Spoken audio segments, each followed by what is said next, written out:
Good morning. I have a PSA about this. Okay. And I have a PSA, and this PSA comes from a conversation or a text conversation that I was having with my friend. And as I was getting ready to respond to her about it, I said, no, come turn on your camera because I feel like a lot of you need to hear this. So a friend of mine got my book, loved the book, love the book, right? So she loved the book so much, she said, I'm going to give it to my dad. Now, her father is an older white gentleman. Okay.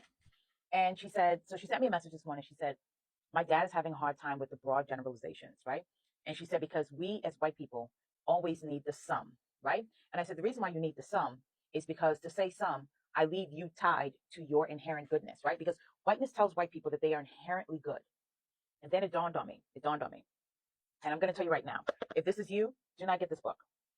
If you do not want to stretch, if you do not want to grow, if you do not want to be uncomfortable, which is something white people, you struggle with being uncomfortable, this is not the book for you. If you want to stretch, if you want to grow, pick it up. It dawned on me. White people have been told, and you believe this to be true, although you have evidence of this not being true, although it's in your face every day, you live in this belief that the majority of white people are in fact good people. So I'm going to give you percentages.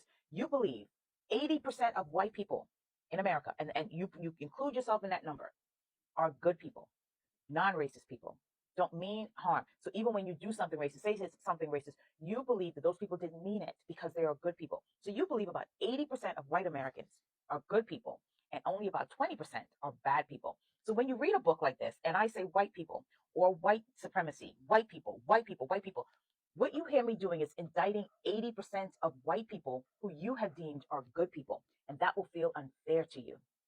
It will feel unfair that I keep saying white people because you have decided 80% of the white people are not the people I'm talking about. So this brush feels too broad because you think I'm brushing you and this 80% of good whites.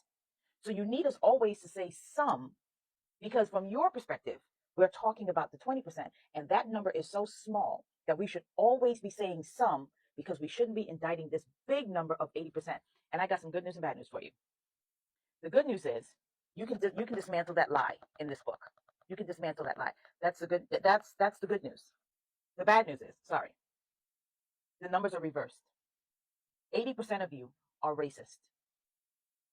There are more racist, prejudiced, biased, whatever word that you want to say. See, because y'all don't like racist because that makes you uncomfortable. So you say prejudice, you say bias. Language is always conforming, and we conform language to keep you comfortable. We can't say racist, so then we, in corporate spaces, we say confirmation bias. We say biases. We can't even say prejudice in corporate spaces. We have to say biases because it makes you feel less indicted. It makes you feel less. You're not going to grow, white people, if you need this. If you need yourself to be coddled, handheld, not indicted, you will not grow. Don't pick up this book. If you're ready to get out of being comfortable, grab it. If you don't want to grow, don't pick it up. Because don't aggravate me. Okay? Don't do that to me. Y'all have convinced yourself that 80% of white people are good people. You've convinced yourself that 80% of white people are good white people. Even though you live with white people, you party with white friends, you go to white churches, you talk to white people, the same white people that quietly say underneath their breath they don't want to live in black neighborhoods. The same white people. I'm not hiring nobody with no name, LaQuisha. The same white people. Oh my God, I hope she doesn't marry somebody black or somebody black. What is the? These are the same white people you live with every day. You hear it in your family members. You hear it in your friend groups. You see it play out on the world stage, and you have still convinced yourself that the majority of white people are good. And so whenever we say white people and you run in to tell us some, it's because you think we're indicting too big of a group of the good whites for which you are a part of. We need to say some so that we're talking about that small group of the bad whites. If you need to be good to grow, don't get my book. Just don't piss me off and don't aggravate me. If you're trying to grow, get my book. Do the scorecard. And then when you do all of that, do the study guide. You either want to do this work for real. Don't make me be Tony Fine of empathy. Don't make me do that. If you want to grow, pick it up.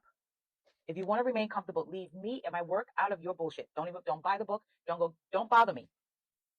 In fact, hit the unfollow and go. We are at a time now in our country. We don't have time for y'all's need to be comfortable in your bullshit. We need y'all to fucking stretch and grow. Y'all are the fucking drag on fucking society. We need you to stretch and grow. And if you're not prepared to do that, come out of black people's spaces. We don't have time to coddle you. You either want to grow or you don't.